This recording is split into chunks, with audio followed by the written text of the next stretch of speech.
नमस्कार मंडळी, आज आपण बनवणार आहोत एकदम झणझणीत, सुपर टेस्टी आणि स्पायसी असा शेजवान फ्राईड राईस, जो बनवायला 10 ते 15 मिनिटच लागतात. काय मग करायची सुरुवात रेसिपीला? चला तर मग. सगळ्यात पहिले इथे मी 2 वाटी बासमती तांदूळ घेतले आहेत. हे बासमती तांदूळ आपण स्वच्छ पाण्याने 3 ते 4 वेळेस धुवून घेणार आहोत. ह्या तांदळामध्ये जो काही स्टार्च असेल तो ह्या 3 ते 4 वेळेस धुतल्याने निघून जाईल. त्यामुळे हा तांदूळ आपल्याला 3 ते 4 वेळेस स्वच्छ धुवून एक 10 ते 15 मिनिटं पाण्यामध्ये भिजत घालायचं आहे. सगळा स्टार्च निघून गेल्यानंतर आपल्याला हवे तसे हे तांदूळ एकदम मोकळे असे शिजून तयार होतात. चला तर मंडळी, इथे मी 2 वाटी तांदूळ घेतल्यामुळे 4 वाटी पाणी घेतलं आहे. त्याला एक उकळी फुटली की त्यात थोडंसं चवीनुसार मीठ घालून नंतर आपण हे भिजवलेले तांदूळ त्यात ॲड करणार आहोत.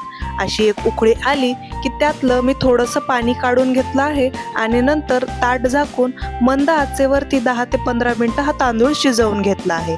आता तुम्ही इथे व्हिडिओत बघू शकता, आपला तांदूळ एकदम मोकळा असा शिजून तयार झाला आहे. आपला हा शिजलेला भात आपण एका ताटामध्ये काढून तो थंड करून घेऊयात. आता आपण शेजवान राईसला फोडणी देऊयात. त्यासाठी एका कढईमध्ये 2 ते 3 चमचे तेल घ्या आणि त्यात जिऱ्याची फोडणी घाला. फोडणी छान तडतडली की त्यात अद्रक, लसूण आणि हिरव्या मिरच्या बारीक चिरून त्याला छान वास येईपर्यंत भाजून घ्या. नंतर त्यात बारीक चिरलेला कांदा आपण ॲड करणार आहोत आणि तोही भाजणार आहोत.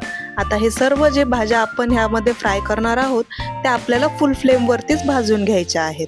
नंतर मी इथे गाजर आणि बीन्स ॲड केले आहेत. फुल फ्लेमवरती ह्या भाज्या फ्राय केल्यामुळे ह्यातलं मॉइश्चर निघून जातं आणि ह्या भाज्यांना एक क्रिस्पी असा टेक्स्चर येतो. नंतर आपण पत्तागोबी आणि शिमला मिरची ॲड करणार आहोत आणि तीही अशीच 2 मिनिटं भाजून घेणार आहोत. भाज्या छान फ्राय झाल्या की गॅस स्लो करूया आणि नंतर त्यामध्ये सॉसेस ॲड करूया. इथे मी 1 चमचा सोया सॉस, 2 चमचे चिली सॉस आणि 1 चमचा टोमॅटो केचप ॲड केला आहे. ह्या सर्व सॉसेसला आपण लो फ्लेमवरतीच भाज्यांसोबत फ्राय करणार आहोत.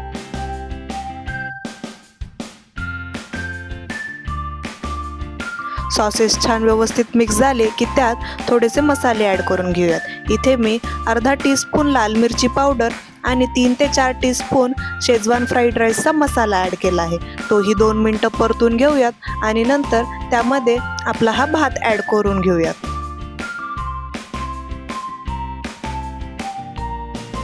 भात ॲड करून झाला की एकदम हलक्या हाताने आपण हा भात भाज्यांसोबत मिक्स करून घेणार आहोत.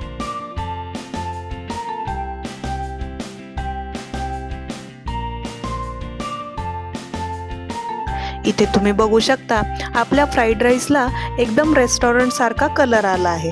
आता या स्टेजला आपण एकदा मीठ चेक करून घेऊयात आणि 2 ते 3 मिनिटं वाफेवरती हा भात आपण शिजवून घेऊयात. चला तर मंडळी, आपला फ्राईड राईस हा तयार झाला आहे. आता यावरनं थोडीशी कोथिंबीर घालूयात आणि वाढायला घेऊयात. काय मग मंडळी, होती ना एकदम झटपट अशी तयार होणारी रेसिपी? आवडली ना तुम्हाला? कमेंटमध्ये नक्की सांगा आणि चॅनलला सबस्क्राईब करायला विसरू नका. आणि हो, व्हिडिओला लाईक नक्की करा. थँक्यू.